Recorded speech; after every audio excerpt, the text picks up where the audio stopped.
आयोजन किया क्यों जाता है? प्रयोजन को प्रसिद्ध करने के लिए आयोजन किया जाता है। कोई भी आयोजन होता है, कोई भी आयोजन क्यों किया जाता है? प्रयोजन प्रसिद्ध हो सके। प्रयोजन प्रसिद्ध हो सके अर्थात जो हमारा प्रयोजन है वह दृढ़ हो सके, बारंबार हम अपने प्रयोजन को याद कर सके। क्या है हमारा प्रयोजन? हाँ, आप लोग अष्टाधिका में अगर अच्छे से सुना होगा, वैसे 2-4 लोगों के उत्तर तो आ गए, मुझे उससे समझ में आ रहा है कि आप लोगों को याद तो है। क्या है अपना प्रयोजन?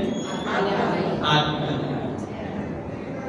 अभी विगत दिनों से आपके नजदीक में कौन सा नगर है?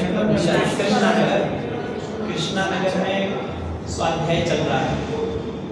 अच्छा, आवाज आ रही है ना आपको? थोड़ा सा मेरा गला लगा है, उस शिविर में होता ही है ऐसा, तो बारंबार चिल्ला कर गला लग जाता है। आवाज आ रही है पीछे तक क्लियर? पक्का? चलिए।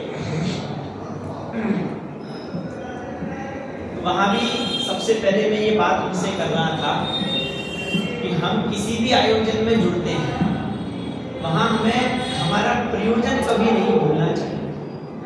चाहे हम सुबह मंदिर जा रहे हों, चाहे हम स्वाध्याय में बैठ रहे हों, चाहे हम कक्षा में जा रहे हों, शिविर में बैठ रहे हों, किसी भी आयोजन में हम सम्मिलित हों तो वहां हमें हमारा प्रयोजन हमेशा ध्यान रहना चाहिए, तभी आयोजन सार्थक होता है। तो हमारा एक ही प्रयोजन है, मुझे मेरा कल्याण करना है। बोलो सब एक साथ, मुझे मेरा कल्याण करना है। यदि इस भावना पूर्वक हम किसी भी गतिविधि में सम्मिलित हो तो वो हमारे लिए आयोजन ही है। अरे बात समझ में आ रही है कि नहीं? अभी क्या प्रसंग है? आज शांतिनाथ भगवान के कल्याण। कौन कौन से? जन्म कल्याणक, सब कल्याणक और मोक्ष कल्याणक। वैसे तो जिन भी तीर्थंकर के कल्याणक आ रहे हैं वे सब हमारे लिए पर्व ही है, लेकिन वो हमारे दिमाग में बैठा हुआ होता है ना, संभव। हमारे मंदिर में कौन से भगवान हमने अभी विराजमान किए हैं? शांतिनाथ भगवान। शांतिनाथ भगवान हमने विराजमान किए हैं और उनके कल्याणक हैं तो कुछ विशेष होना चाहिए। चलो ठीक है, मान ली बात होना चाहिए। क्या विशेष होना चाहिए? वैसे तो सभी तीर्थंकर और सभी तीर्थंकरों के कल्याणक हमारे लिए पर्व है, पर लेकिन थोड़ा थोड़ा पक्ष समाज वालों को रहता है, या हमारे मंदिर में जो विराजमान हैं उनके कल्याणक आ रहे हैं तो कुछ विशेष है। चलो मैंने एक बार को आपकी बात मान ली कि कुछ विशेष होना चाहिए, पर मैं आपसे ये पूछ रहा हूं कि क्या विशेष होना चाहिए? या उस दिन अच्छे से नहा धोकर, नहाना धोना तो रोज होता है, अच्छे से नहा धोकर विशेष वस्त्र पहनकर विशेष विधान करना है, या फिर उस दिन कोई किसी विशिष्ट विद्वान का प्रवचन रखना है या कोई सांस्कृतिक कार्यक्रम रखना है, क्या विशेष करना है? तो हमारे लिए एक ही विशेष है। यदि आपको कुछ विशेष करने का ख्याल भी आए तो मोक्ष मार्गी साधक जीवों के लिए एक ही काम विशेष है। वो क्या काम है? वो काम है तत्व निर्णय करना। रोज हमें तत्व निर्णय करना ही है और हम करते ही हैं, लेकिन अगर हमें लग रहा है कि आज के दिन हमें विशेष करना है तो विशेष के नाम पर भी क्या करना है कि विशेष के नाम पर भी तत्व निर्णय ही करना है।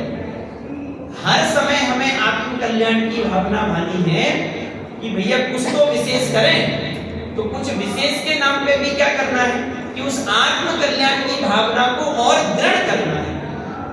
मोक्ष मार्गी साधक जीव के लिए इसके अलावा अन्य कुछ भी विशेष नहीं है। भैया क्या करें फिर? हमें जितने आयोजन करते हैं ये सब बंद कर दें, ये सब व्यर्थ है। ये सब व्यर्थ नहीं है।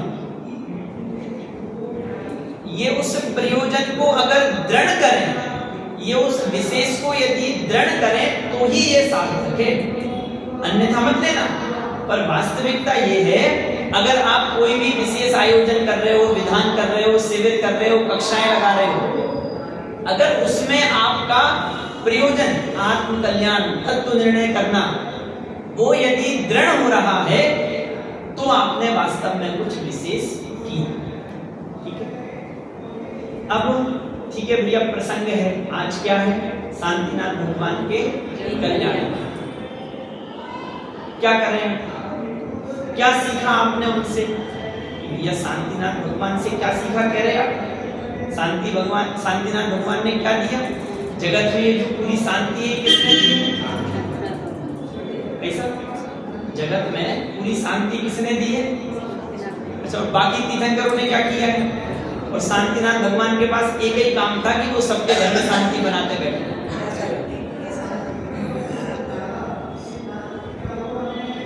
शांतिनाथ भगवान जो स्वयं अशांत है, उसे शांतिनाथ भगवान भी शांत नहीं कर सकते। अगर हम इस भावना पूर्वक शांतिनाथ भगवान को विशेष मान रहे हैं कि भैया शांतिनाथ भगवान शांति करने वाले हैं, अगर आपकी अपेक्षा सही है तो 24 तीर्थंकर शांति करने वाले हैं। अगर अपेक्षा आपकी सही है तो एक अपेक्षा से तो 24 के 24 तीर्थंकर शांति करने वाले हैं। क्यों? क्योंकि उनके बताए हुए मार्ग पर आप चलोगे तो निश्चित रूप से शांति होगी। तो इस अपेक्षा से तो 24 के 24 तीर्थंकर कैसे हैं? 24 के 24 तीर्थंकर शांति करने वाले ही हैं। क्यों? क्योंकि उनके बताए हुए मार्ग पर आप चलो और शांति ना हो, ऐसा त्रिकाल में नहीं। चलो, अब आपने अच्छा क्या सीखा? शांतिनाथ भगवान का आज कल्याणक है। आप में से किस किस ने पुराण उठाकर शांतिनाथ भगवान का जीवन चरित्र पढ़ा? मतलब विशेष है ना कुछ, तो आप में से किस किस ने पुराण उठाकर शांतिनाथ भगवान के पूर्वों को देखा हो? आपने उनके जीवन से कुछ सीख ली हो? अरे आपके मूलनायक भगवान है, आपने विराजमान किए हैं तो कुछ तो, और आज उनके कल्याणक है और आपको प्रसन्नता है तो कुछ तो आपने किया होगा ना, कुछ तो सीखा होगा ना। तो आप में से किस किस ने विचार किया, किस किस ने उनके जीवन के प्रसंगों को देखकर कुछ सीख ली, कुछ प्रेरणा ली? बोलो, क्या सीख मिली आपको शांतिनाथ भगवान के जीवन से? अच्छा, शांतिनाथ भगवान कौन कौन से पद के धारी थे? जनरल नॉलेज के प्रश्न तो आपको पता होंगे। कितने पद के धारी थे? 3 पद। कौन कौन से? चक्रवर्ती, कामदेव थे, पक्की बात थे, सुंदर। अच्छा, चक्रवर्ती थे, कामदेव थे और तीर्थंकर थे। बहुत अच्छी बात है। वे चक्रवर्ती थे, वे कामदेव थे और वे तीर्थंकर थे। उससे आपको क्या मजा आ रहा है? आपको क्या मिल गया? क्यों आप शांतिनाथ भगवान को, किसी भी तीर्थंकर को, अब तो आपको ये बात समझ में आ गई हो कि सारे ही तीर्थंकर उनका समान स्थान है, पर चूंकि आज उनके कल्याणक हैं, अब जिसकी शादी हो उसके तो गीत गाओगे। पप्पू की शादी है तो पोपटलाल के गीत गाओगे, पप्पू की शादी है तो पप्पू के ही गीत गाओगे भैया। तो आज उनके कल्याणक हैं तो उनके गीत गाओगे ना। तो मैं आपसे ये कह रहा हूं, आप गा लो, पर आपने क्या सीखा, क्या आपको आनंद आया? वे 3 पद के धारी हैं, आप उनकी महिमा कर रहे हो, तो क्यों, आपको क्या लाभ हुआ? क्या उनके जीवन से सीखने मिला? उनके जीवन से हमें एक बहुत बड़ी सीख मिलती है कि भोगों से कभी कोई महान नहीं होता। जिसके पास भोग हैं पर उसे भोगने का भाव नहीं आ रहा, वो वास्तव में महान है। थोड़ा इसको हम सिद्धांत से देखते हैं। अष्टांगिका में हमने प्रवचन सार जी ग्रंथ के संबंध में विचार किया था, उसकी कुछ गाथाओं को हमने पढ़ा था। वहां एक प्रकरण आया था, यदि आपको ख्याल में हो, जो द्रव्य जिस भाव रूप से परिणमित होता है वह द्रव्य उसी भाव रूप है। याद आ रहा है कि नहीं? हाँ जी या ना जी? मजे हुए तो हो, याद तो आ रहा है आपको। जो अशुभ भाव रूप परिणमित होता है वो अशुभ है और उसे उस अनुसार फल मिलेगा। जो शुभ भाव रूप परिणमित हो रहा है वो शुभ है और उसे उस अनुसार फल मिलेगा। और जो शुद्ध भाव रूप परिणमित हो रहा है वो शुद्ध है और उसे उसके अनुसार फल मिलेगा। ठीक है, ये बात सबको समझ में आ रही है? हाँ जी या ना जी? अब इसको थोड़ा सा और सरल करें, जो नए लोग भी हैं जिन्होंने पहले चर्चा नहीं सुनी है उन्हें भी समझ में आ सके। जैसे आप ये बताइए, पाप के उदय में क्या होता है? पाप के उदय में संयोगों का वियोग होता है। किसी के पाप का उदय तो क्या होगा? संयोगों का वियोग होगा। वो जैसी जैसी परिस्थितियां चाह रहा है वैसी वैसी परिस्थिति नहीं बनेगी, है ना। व्यापार पानी सब मध्य होते जाएंगे। जैसे अभी कानों मुझे खबर पड़ी थी, ये गांधी नगर आपका वो मेन बाजार है ना, पहले शायद एशिया में सबसे बड़ा जैसा अभी भी आता है रैंकिंग में कि अब नहीं आता होगा, खैर तो अभी वो मध्य पड़ा हुआ है। अब क्यों हो रहा है ऐसा? कि ये पाप का उदय है, तो पाप के उदय में व्यापार नहीं चल रहा, तो पाप के उदय में व्यापार मंदा पड़ जाता है, या फिर समझो संयोगों का वियोग होता है, या हम जैसी जैसी परिस्थिति चाह रहे हैं वैसी वैसी परिस्थिति नहीं बनती। ऐसे ही होता है कि नहीं? हाँ जी या ना जी? अब याद रखना है, पाप के उदय में क्या हो रहा है? तो पाप के उदय में संयोगों का वियोग हो रहा है प्लस आकुलता हो रही है। क्या कहा? पाप के उदय में क्या हो रहा है? संयोगों का वियोग हो रहा है और प्लस परेशान हो रहे हो, माथा मार रहे भैया, ऐसा हो गया वैसा हो गया, इतने समय से प्रयास कर रहे।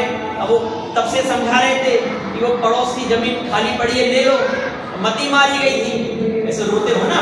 तो पाप के उदय में क्या हो रहा है? संयोगों का वियोग हो रहा है प्लस संयोगों का वियोग प्लस नीचे समझ में आ रहा है? दीदी कठिन तो नहीं पड़ रहा? चलो, पुण्य के उदय में पुण्य के उदय में संयोग मिलते हैं। पुण्य के उदय में क्या होता है? पुण्य के उदय में संयोग मिलते हैं, ठीक है, प्लस निराकुलता। पक्की बात। अब भैया आप फंस गए आप लोग। पाप के उदय में तो आपने क्या कहा? पाप के उदय में क्या होता है? संयोगों का वियोग। अभी मैं ये बता नहीं रहा हूँ, अभी बाद में विशेष चर्चा करेंगे, अभी जनरल बात कर रहा हूँ, वरना कोई कहे कि भैया जरूरी थोड़ा है कि पाप के उदय में आकुलता ही हो, तो नहीं है, पर मोटी मोटी हम बात कर रहे हैं कि पाप के उदय में क्या हो रहा है? तो संयोगों का वियोग हो रहा है प्लस आकुलता। पुण्य के उदय में पुण्य का उदय होगा तो दुकान दिन दुगनी रात चौगुनी चलेगी। पुण्य का उदय होगा तो परीक्षा में अच्छे नंबर आएंगे। पुण्य का उदय होगा तो 5 लाख का 10 लाख, 10 लाख का 1 करोड़, 1 करोड़ का 20 करोड़, यही होगा ना।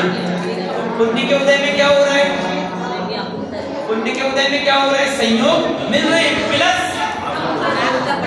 अब आप लोग पलट गए भाई, सब क्या बोल रहे थे पहले? सच बोलो भैया, अपने अपने मन की बात बोलनी है। प्लस ना, आपस में बातें नहीं, मुझे बताओ। प्लस निराकुलता ना? नहीं, दिन दुगनी रात चौगुनी दुकान चल रही है, निराकुलता नहीं होगी भैया। आप होगी तो, पर आपसे कहेंगे तो आप इसलिए तो बैठे हो, आपसे कहेंगे तो आप पकड़िए कि बैठे किस लिए हो? कॉलर पकड़ने। पर मन में क्या चल रहा है आप लोगों के? पुण्य के उदय में क्या हो रहा है? लेकिन वास्तविकता ये है कि पुण्य के उदय में संयोग मिलते हैं। अगर आपने सिर्फ संयोगों के मिलने को ही सुख मान रखा है तो आपको प्लस में मिलेगी आकुलता ही। तो मेरा आपसे कहना ये है कि पाप के उदय में क्या हो रहा था? अरे बोलो, पाप के उदय में संयोगों का वियोग हो रहा था, प्लस क्या मिल रहा था? आकुलता। पुण्य के उदय में क्या हुआ? संयोग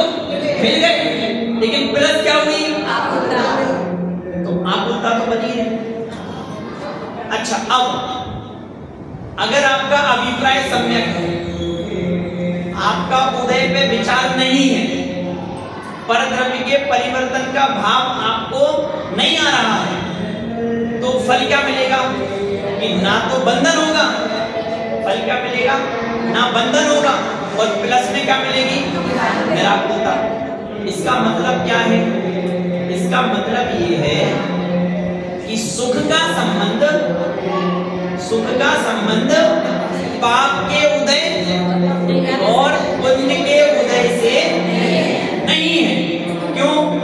क्योंकि आपने यदि उदय से सुख का संबंध मान रखा होगा तो चाहे पाप का उदय हो चाहे पुण्य का उदय हो, आपको प्लस में क्या मिलने वाली है, प्लस में आपको आकुलता ही मिलेगी। ये बात आप मुझसे लिखवा के अभी लिखवा लो, साइन करा लो, इसमें कुछ बदल जाए तो क्या, उसका कारण डिफरेंट तो रहेगा ना, डिफरेंट तो रहेगी ना आकुलता।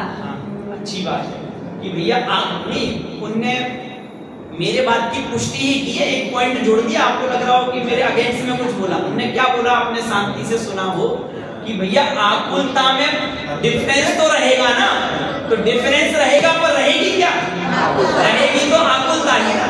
क्या कहा मैंने कब मना किया, मैं तो कह ही रहा हूं कि मुझे समझाना ही आपको ये था कि पुण्य के उदय से पाप के उदय में क्या बदलाव आया।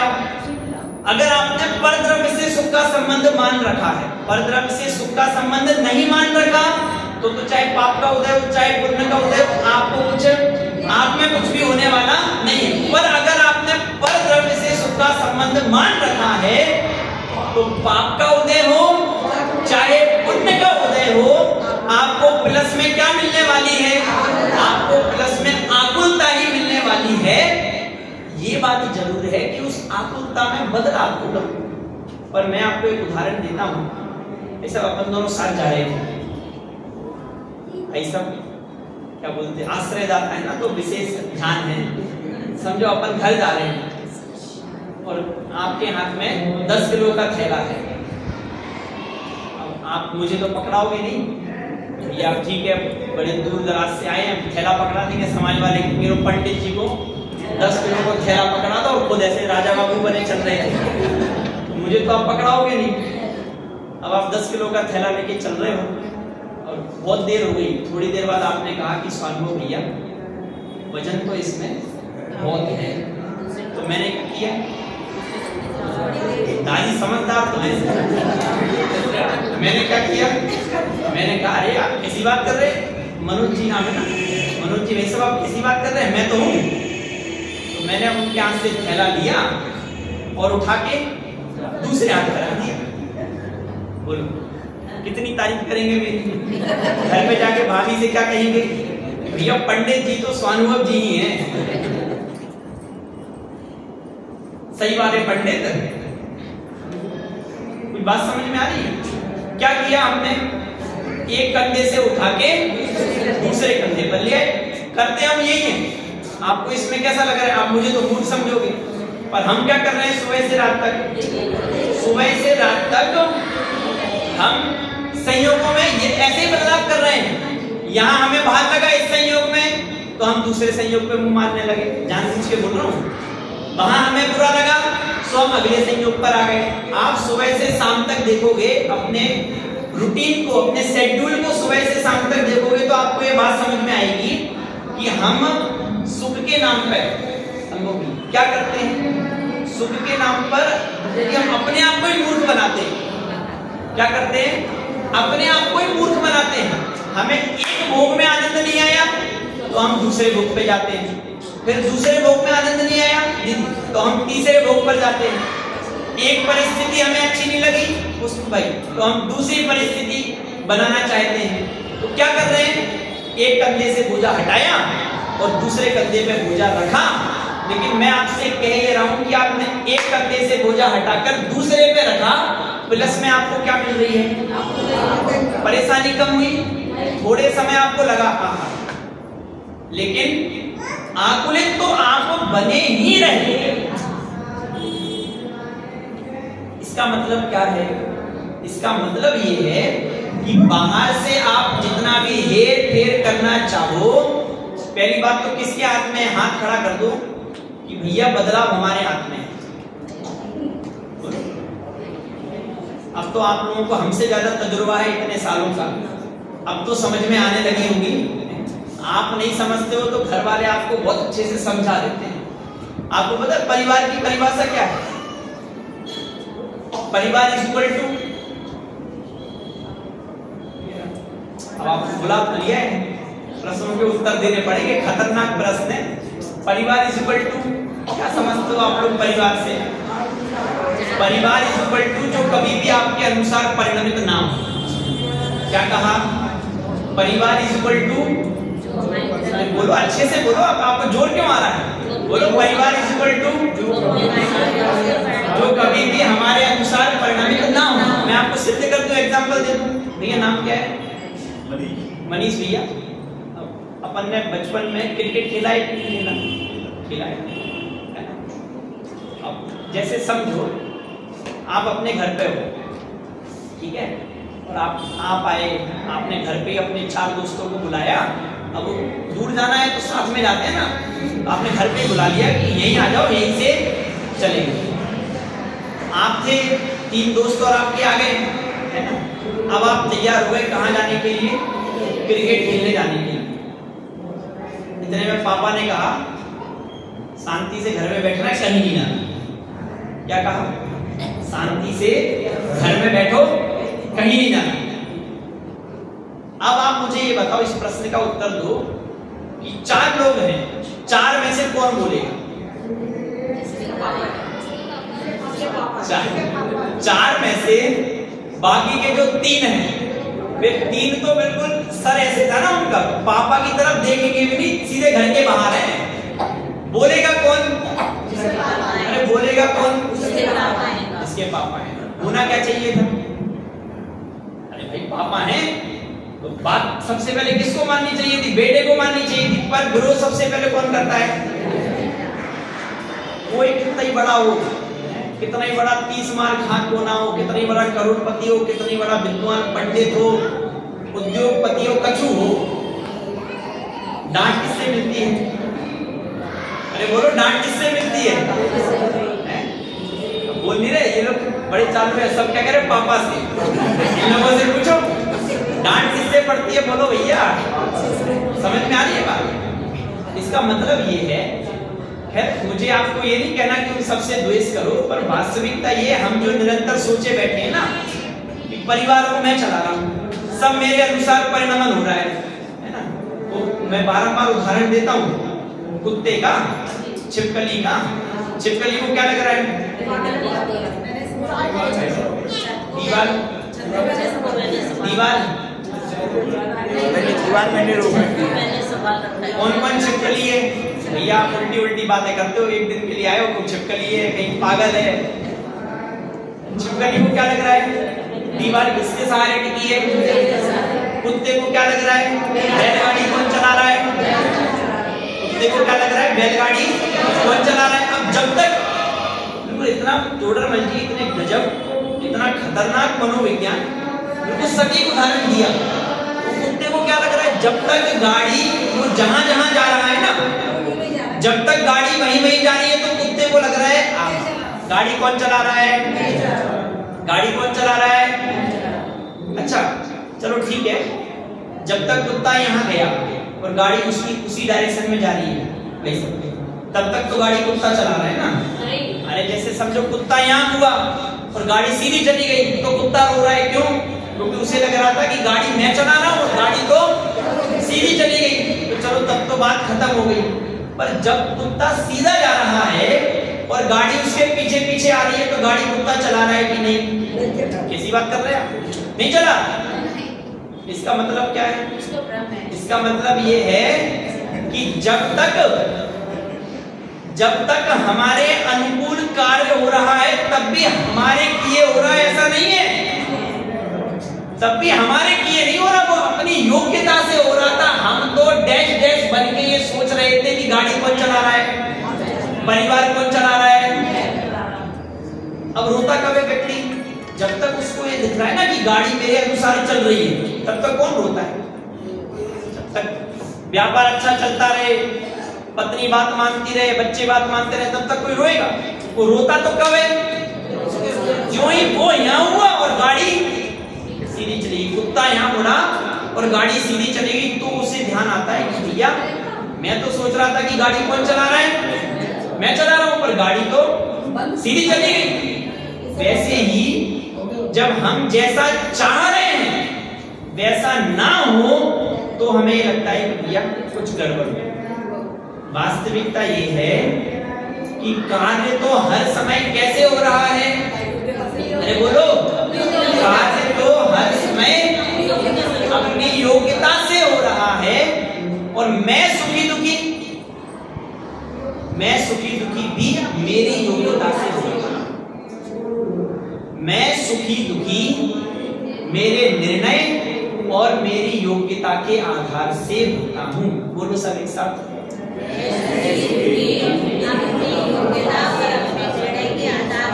आवाज नहीं आ रही। मैं सुखी दुखी अपनी योग्यता और अपने निर्णयों के आधार से होता हूं। पर द्रव्य मुझे त्रिकाल में सुखी दुखी कर दे, ऐसी संभावना ही नहीं है। ना परिवार मुझे सुखी दुखी कर सकता है, ना व्यापार मुझे सुखी दुखी कर सकता है। पर द्रव्य का परिणमन अपनी अपनी योग्यता से हो रहा है। आप ही कल्पना करता है और आप ही दुखी होता है।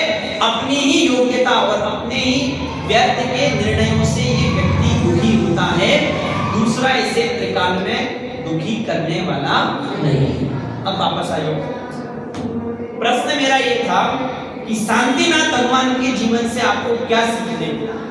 शांतिनाथ भगवान कितने पद के धारी थे? अच्छा भैया समय बता दे जाना, घड़ी भी नहीं दिख रही है ना? तो टाइम सबको भैया थोड़ा इशारा कर देना जब टाइम हो जाए। वैसे है यहाँ, क्योंकि आपको दिक्कत हो चाहे नहीं हो, मुझे जरूर है। आगे ट्रेन पकड़ना, अपने घर भी जाना है ना? थोड़ा समय बताते रहे। चलिए, कहाँ थे अपन? कहाँ थे? शांतिनाथ भगवान के जीवन से आपको उत्तर नहीं आ रहे भैया, मैं छोड़ूंगा नहीं, फिर आपको यहीं रोकना पड़ेगा। उत्तर तो जल्दी। शांतिनाथ भगवान के जीवन से क्या सीखने मिला? शांतिनाथ भगवान के जीवन से लोगों को या तो किससे महिमा आ रही है कि भैया शांतिनाथ भगवान शांति करने वाले हैं, लेकिन हम आप अब इतने पढ़े लिखे और समझ चुके हैं, शिवाजी पार्क में बैठे हुए लोगों से इतनी तो हम उम्मीद रखते हैं कि भैया वो ये तो नहीं सोच रहे, उनको इतनी बात तो समझ में आ रही है कि सब तीर्थंकर कैसे हैं, सब तीर्थंकर समान हैं। और अगर शांति करने वाले हैं भी तो सभी तीर्थंकर हैं। क्यों? क्योंकि जिनके मार्ग पे उनके बताए हुए, जिस भी तीर्थंकर के बताए हुए मार्ग पर चलोगे सुख की प्राप्ति होगी। अरे वो मार्ग अलग थोड़ा है। अनंत ज्ञानियों का एक ही मत है, अनंत ज्ञानियों का एक ही मार्ग है, तो मार्ग तो वैसे भी अलग नहीं है। तो चलो वो बात तो अलग है। अब लोगों को किससे महिमा आती है? तीर्थंकर, चक्रवर्ती, कामदेव। भैया आपको क्या पता कामदेव मतलब समझ में आ रहा है? कामदेव मतलब समझ में आता है? तो आपकी fair and lovely, fair and handsome, वो सब सारी देश दुनिया की सब एक साथ मिला के भी लगाओगे ना, आयुर्वेद की और फलाना ढंग का जो भी सबरी मिला के एक साथ लगाओ और घिसे जाओ सुबह शाम। साबुन से छोड़ो, वो कपड़े धोने वाले ब्रश से भी घिसो, तो भी कामदेव का छटाक भर भी सुंदरता आ जाए ऐसा नहीं। सबकी सुंदरता मिला दो ना तो भी कामदेव जैसा सुंदर हो जाए वैसा नहीं। और चक्रवर्ती की तो बात ही क्या करें?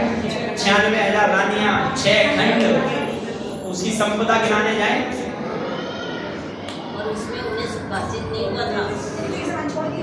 और तीर्थंकर, बात समझ में आ रही है? उनका महात्म्य किससे, सीख क्या मिल रही है? सीख वहां ये मिल रही है कि वे भोगों से महान हैं, ये झूठ है। क्यों? उसका कारण है वे खुद ये नहीं चाहते कि उन्हें भोगों से महान माना जाए। अगर उन्हें भोगों से महान माना जाए, वे खुद चाह रहे होते, तो मेरा प्रश्न आपसे है क्यों छोड़ के जाते हैं? ऐसा होगा 6 खंड कम पढ़ रहे होंगे, मैं कहता हूँ बार बार, ऐसा होगा समझ भैया 6 खंड कम पढ़ रहे होंगे, तो उन्होंने कहा इन लोगों के घर जाऊंगा तो अच्छा भोजन मिलेगा, 6 खंड की संपदा कम लग रही होगी, तो दीक्षा ले ली कि इन लोगों के घर पे जाऊंगा तो आहार पानी की बढ़िया व्यवस्था हो जाएगी। अगर वे अपने आप को भोगों से महान मान रहे होते तो भोग छोड़ते क्या?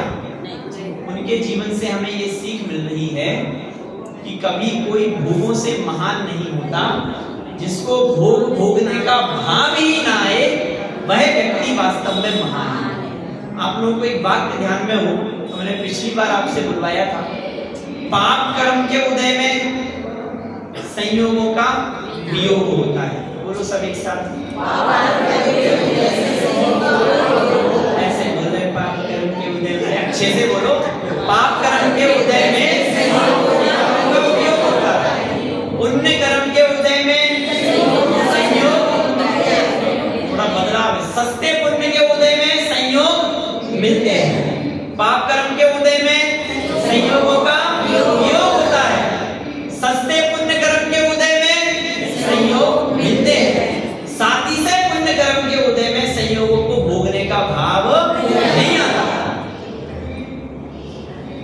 जब एक तीर्थंकर हैं, चक्रवर्ती हैं, कामदेव हैं, लेकिन उनके तीर्थंकर होने से, उनके चक्रवर्ती होने से, उनके कामदेव होने से उनका महात्म नहीं है। इन पदवी के धारक होते हुए भी इसमें सुख की कल्पना नहीं करते, ये वास्तव में उनकी महानता है। हमें ये बात उनके जीवन से सीखना चाहिए। हम अपने आप को सब भोगों से जज करते हैं, स्वयं को भी और दूसरे को भी। हम क्या करते हैं? स्वयं को भी और दूसरे को भी हम भोगों से जज करते हैं। अरे भैया क्या बताएं, उनकी 100 करोड़ का पैकेज है, तुरंत अपने आप को ऐसे देख रहे हैं हम तो भैया 50,000 रुपए महीना में पैसे। आप लोगों में ऐसा कोई है नहीं, सब सेठिया लोग हैं भैया, हम तो 50,000 में गुजारा कर रहे हैं, मेरे को 100 करोड़ का पैकेज। बात समझ में आ रही है? महिलाएं किसी के घर भी जाती हैं, लिखवा के ले लो आप, महिलाएं किसी के घर जाती है, प्रसन्न नहीं आती, उसका कारण है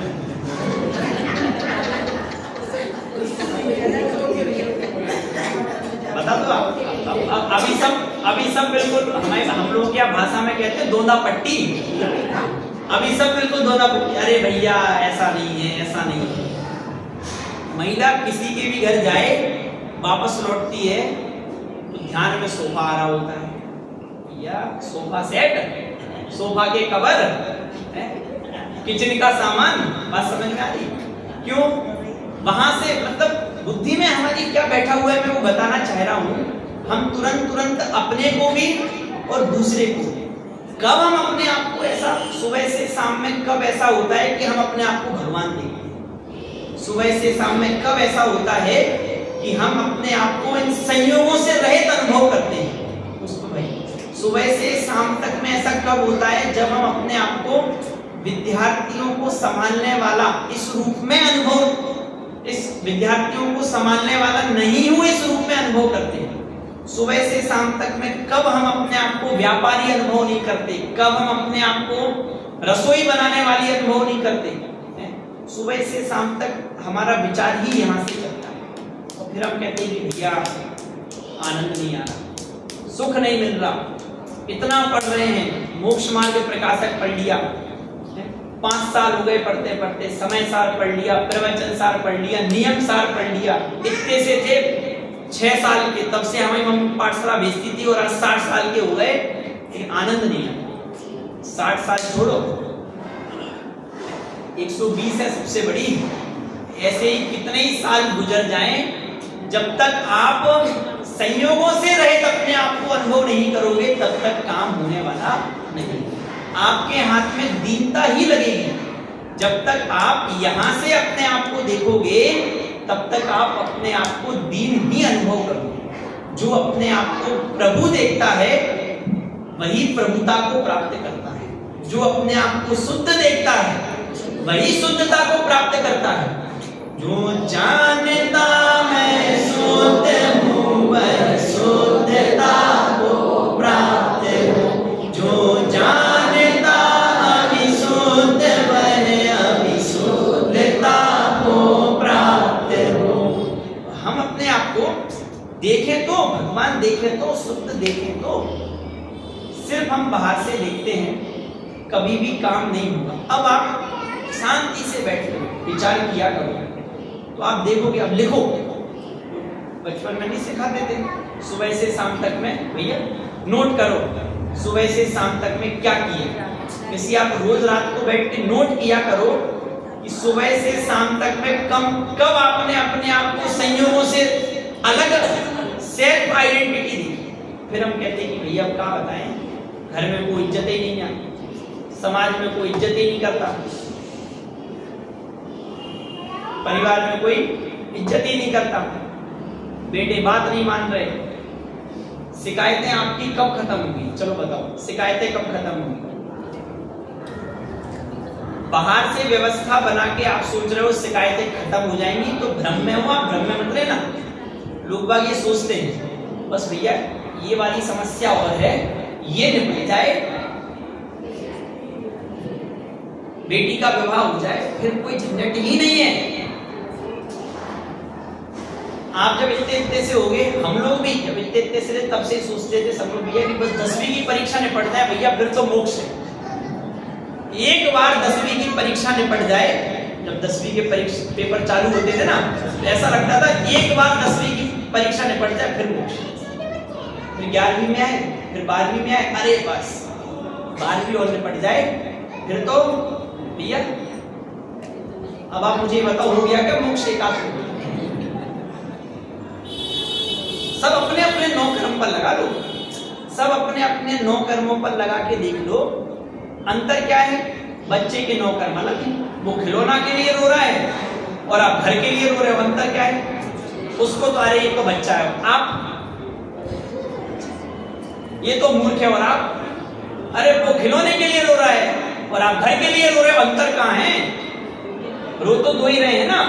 आपने उसके रोने को बचपना कहते, चलो अब आप अपना क्या करें?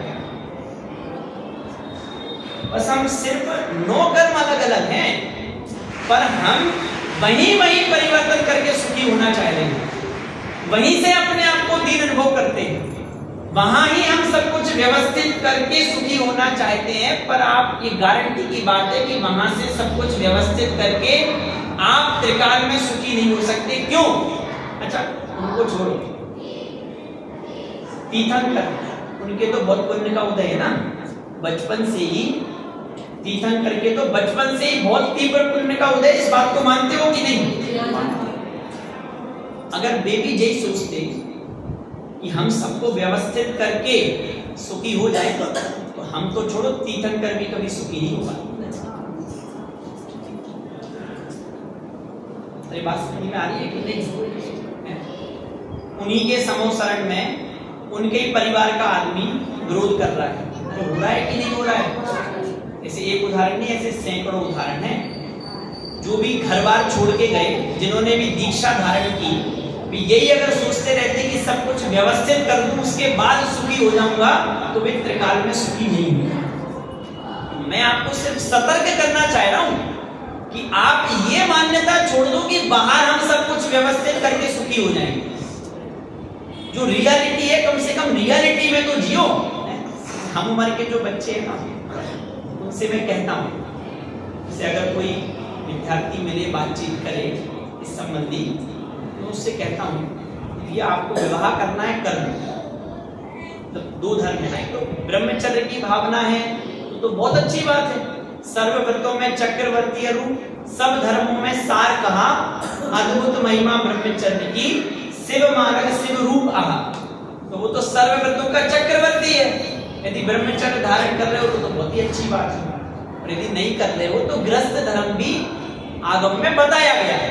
विवाह कर रहे हो कर लो, पर कभी ये सोच के मत करना कि हमारी वाली तो, समझ गए आप लोग, ये सोचकर मत करना कि हमारे साथ तो ये सब परिस्थिति नहीं बनेगी, हमारी वाली तो बहुत अच्छी होगी, हमारी वाली आके तो घर में सब खुशहाली मचा देगी। ऐसे ही सेम बच्चियों के लिए ये सोच के आगे इन सब में मत उलझना कि हम तो कुछ अलग करेंगे, क्योंकि ये संसार है और संसार में सारी व्यवस्थाएं उदयाधीन ही चलती हैं। आप विवाह कर रहे हो, आप गृहस्थ धर्म में प्रवेश कर रहे हो, आप व्यापार कर रहे हो, जो भी आप कार्य कर रहे हो, आपको यथार्थता पता होनी चाहिए कि ये सब ऐसे ही चलता है। क्यों? क्योंकि ये सब उदयाधीन है। यहां परिवर्तन करके, यहां सुधार करके आप सुखी होना चाहते हो, त्रिकाल में कोई भी सुखी नहीं हो सकता। ये बात गाढ़ी। सुखी होने का एक ही उपाय है, आपको स्वयं को देखना होगा, स्वयं को प्रभु अनुभव करना होगा, स्वयं को शुद्ध अनुभव करना होगा। हर कार्य में, हर आयोजन में आपको सेल्फ आइडेंटिटी को पकड़े रखना होगा। मैं कौन हूं, मेरा क्या स्वरूप है, मैं तो अनंत गुणों की खान हूं, त्रिकाली ध्रुव अखंड तत्व हूं।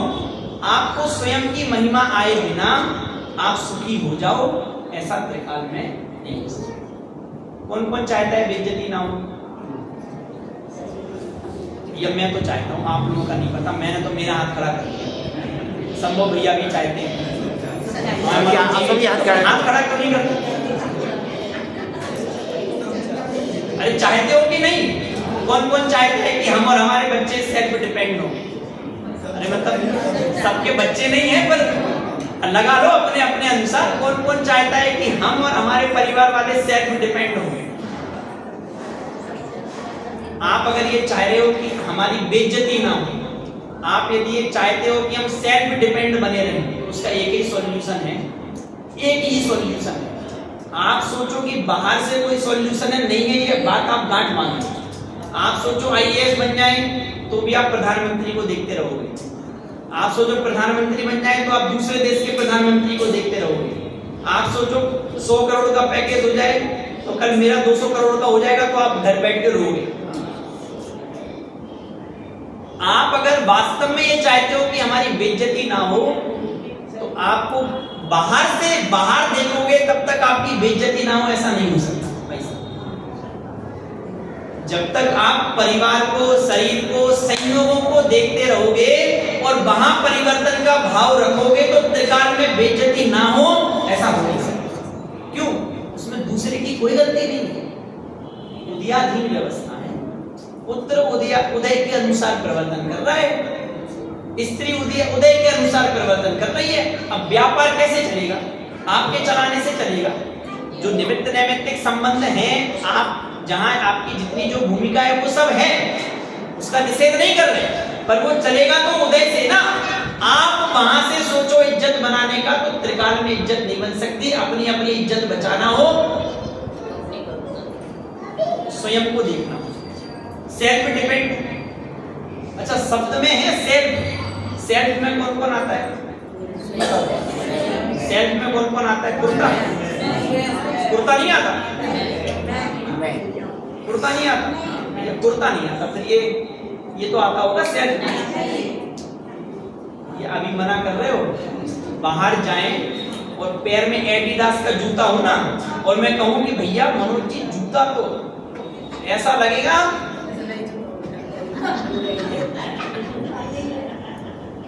मैं कहवत हूं कि मनोज जी जूता तो अब क्या हो गया? सेल्फ में जूता था क्या? अरे जब हम कह रहे हैं सेल्फ डिपेंड, तो सेल्फ में जूता था क्या? घर जाए आपके और बोले कि भैया घर तो ऐसे होना चाहिए। अब ऐसा लग रहा है आज मैं परम पधारत पायो, पंडित जी को घर पे बुलायो,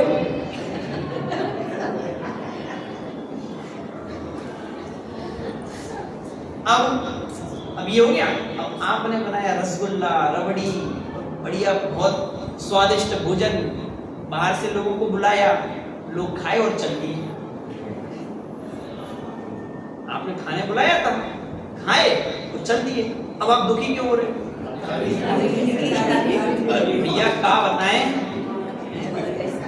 इतना खर्च करके तो रबड़ी, गुलाब जामुन, रसमलाई, अच्छा खाने के लिए बताओ दीदी, पीछे खाने के लिए लोग बागों को खाने के लिए बनवाई थी ना, तो आए और खा के चले गए। अब आपको तकलीफ क्यों हो रही है? या क्या बताएं, ऐसे हो गए आए और खाके अरे दो वचन यही बोल जाते कि भैया रसगुल्ला तो मुझे ये समझ में नहीं आया कि बनाए तो मिठियाने थे, आपने तो भी नहीं बनाए थे। कुछ बात समझ में आ रही है मैं क्या समझाना चाह रहा हूँ? मैं आपको ये समझा रहा हूँ कि आप सेल्फ के नाम पे कहाँ जा रहे हो। वो मिठिया की तारीफ आपको अपनी तारीफ लग रही, जूते की तारीफ आपको अपनी तारीफ लग रही, और फिर हम सोच रहे कि भैया सेल्फ डिपेंड। सेल्फ मतलब क्या है? सेल्फ मतलब मैं, और मैं कौन हूं? मैं आत्मा हूं, और मुझे किस पर डिपेंड होना है? मुझ पर डिपेंड होना है। कैसे होना है? कि मैं जो हूं उस रूप अपने आप को अनुभव करना है कि मैं कैसा हूं, अनंत गुणों की खान हूं, सुख स्वरूपी तत्व हूं। पर आपको देखना पड़ेगा, हमें हर समय, भैया हर समय देखना पड़ेगा। व्यापार पानी सब बंद कर दें, अरे वे सब चल रहे हैं, वे उदयाधीन में चलेंगे, पढ़ाई लिखाई सब कुछ उदयाधीन है, सब चल रही है, और आपका जहां जहां जितना रोल है वो सब रहेगा, उसको वैसा का वैसा चलने दो। चलते हुए में खुद को अचल अनुभव कर लो। बाहर व्यवस्थाएं जुटाने में, बाहर सब कुछ व्यवस्थित ही है, उसको व्यवस्थित करने में उपयोग मत लगाओ। अपनी बुद्धि को व्यवस्थित कर लो कि सब कुछ व्यवस्थित ही है। बहुत अधिक परिवर्तन की भावना हमें दुख ही देती है, और हम अगर स्वयं को देख रहे हैं जहां किसी भी प्रकार का कोई दुख नहीं है, किसी भी प्रकार का कोई क्लेश नहीं है, ना कोई द्वंद्व है, ना कोई परेशानी है, झगड़ा खत्म है।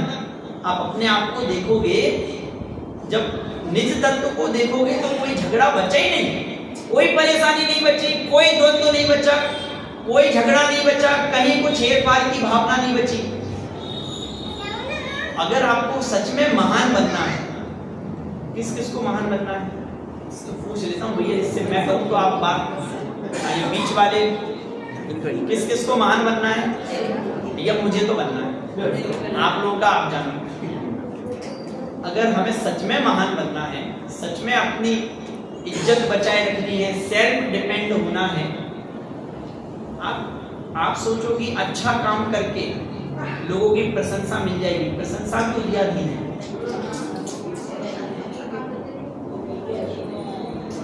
आप अच्छा करोगे तो भी आपका उदय नहीं होगा भैया, तो लोग बाग बुराई ही करेंगे। आप बाहर बदल कर अच्छा घर बना कर आप कितने कुछ कर देख लो, आपके अगर अपयश नाम कर्म का उदय होगा तो आपको अपयश ही मिलने वाला है। इसका उपाय क्या है भैया? ये तो अन्याय है, अन्याय नहीं है, वो उदयाधीन है। इसका कि भैया फिर हमारे पास तो कोई उपाय बचा नहीं, कि बचा ना, क्या है उपाय? आपने एक तो सोचा है कि उदय में परिवर्तन करके उपाय मिलेगा। अच्छा, एक और मनोविज्ञान है, कर्म सिद्धांत। समय आपका हो गया है भाई सब। एक और कर्म सिद्धांत का मनोविज्ञान है। 2 प्रकार के कर्म हैं। 8 कर्मों में 2 प्रकार के कर्म हैं। कौन से? बोलो भैया, पुरुष वर्ग वाले, घातिया और अघातिया। अरे सुना है कि नहीं? हाँ जी या ना जी? 4 कर्म घातिया हैं, 4 अघातिया। पक्की बात। अब एक गजब की बात मैं आपको बताता हूँ। हमारा पूरा का पूरा समय, हमारा पूरा का पूरा उपयोग, हमारी पूरी की पूरी शक्ति, पूरी की पूरी सामर्थ्य कहाँ लग जाती है? हमारा पूरा का पूरा समय, सामर्थ्य, शक्ति, सब कुछ अघातिया में जाता है। ऐसी जगह हमारा पूरा उपयोग, शक्ति, सामर्थ्य लगती है जहां हमारे परिवर्तन करने से कुछ भी होने वाला नहीं है। फिर ऐसा हुआ क्यों? हमें ऐसा क्यों लगता है कि वहां कुछ गुंजाइश है? उसका एक कारण है, कर्म सिद्धांत से एक कारण है। सुनना सब ध्यान से, कठिन नहीं है, समझ में आएगा। घातिया सर्वथा पाप रूप है। उसमें घातिया सर्वथा पाप रूप ही है, संभव ही। तो वहां तो परिवर्तन की गुंजाइश दिख नहीं रही है। अघातिया कैसी है? अघातिया में पुण्य और पाप का भेद है। तो अघातिया में उदय के अनुसार, समझना, अघातिया में उदय के अनुसार परिवर्तन दिखाई देता। तो इसको तो अनादि का अभ्यास है चौधरी बनने का। तो घाटिया में तो चौधरी बन नहीं सकता है। क्यों नहीं बन सकता? क्योंकि वहां तो पाप रूप ही है। चौधरी बन के भी क्या करेगा? वहां तो सिर्फ पाप रूप ही है, तो वहां चौधरी नहीं बनता। लेकिन अघातिया कर्म में, अघातिया में क्या करता है? क्योंकि अघातिया में पुण्य से पाप, पाप से पुण्य, पुण्य से पाप, पाप से पुण्य, ऐसा परिवर्तन होता हुआ दिखता है, तो ये चौधरी बनता है, जबकि इसके किए नहीं होता। तो मैं आपको समझाना ये चाहता हूं कि हमारा ये जीवन बहुत अमूल्य है, बहुत मूल्यवान है।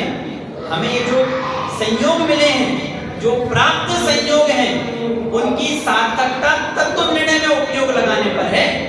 ये जितने भी जो हमें संयोग मिले हैं, इनके परिवर्तन से बस हो, अपने ओर सीमित होते हुए हम परिपूर्ण सुख की प्राप्ति करें।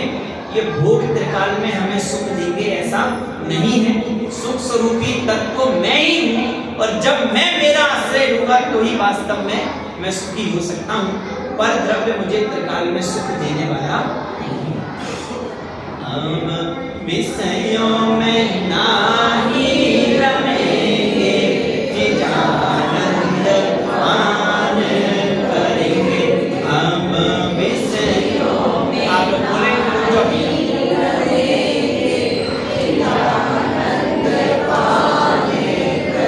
आवाज नहीं आई है। अभी मैं बोलता भोगों की बात कर रहा होता, बहुत उत्साह आता। नहीं रमने की बात कर रहे हैं तो उत्साह नहीं आ रहा है।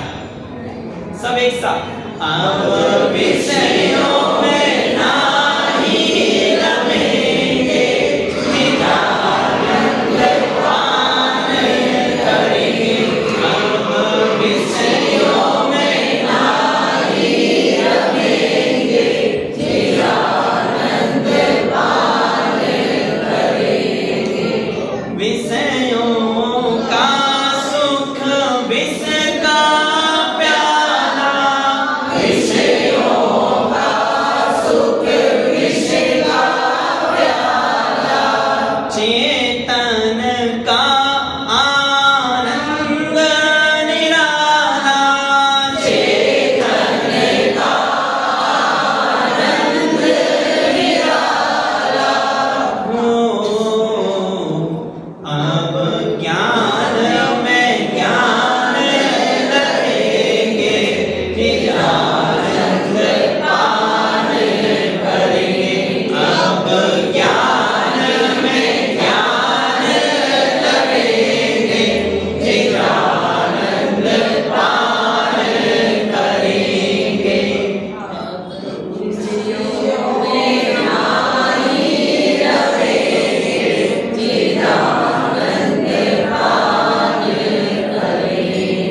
मैं खुद चेतन तत्व हूँ। सुखी होने के लिए क्या करना है? ज्ञान में निर्णय करना है। किसका निर्णय करना है? कि मैं सुख स्वरूपी तत्व हूँ, ऐसा निर्णय करना है।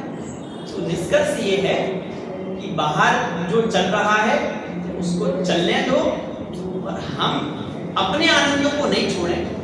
हमारी जिम्मेदारी, हमारी खुद की जिम्मेदारी है स्वयं को सुखी रखने की। दूसरे संयोग, भोग, परिवार, वे हमारे लिए जिम्मेदार नहीं है। हमारी खुद की जिम्मेदारी है स्वयं को सुखी करने की, और हम उस जिम्मेदारी को निभाएं।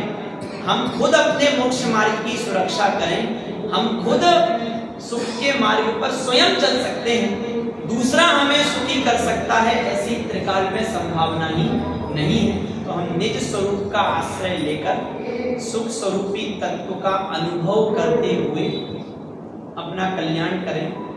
हर समय जब भी हम किसी आयोजन में जुड़ रहे हैं तो मुझे मेरा कल्याण करना है, इस भावना पूर्वक हर आयोजन में जुड़े तो हर आयोजन सार्थक है। अगर प्रयोजन ध्यान में नहीं है तो किया गया हर आयोजन मात्र पंचेंद्रिय विषय भोगों की पूर्ति है। क्या कहा? अगर हमें अपना प्रयोजन ख्याल में नहीं है तो हर किया गया आयोजन मात्र पंचेंद्रिय विषय भोगों की पूर्ति है। इन संसाधनों के मिलने पर भी यदि हम सिर्फ पंचेंद्रिय विषय भोगों की पूर्ति में उपयोग लगाएं वे अन्याय है। किसके साथ अन्याय है? दूसरे के साथ आप अन्याय कर सको ऐसा संभव ही नहीं है। ये खुद के साथ अन्याय है। हम खुद के साथ न्याय करें, अपने कल्याण की भावना हर समय रखें। इस भावना से अभी हम यहीं पर विराम लेते हैं।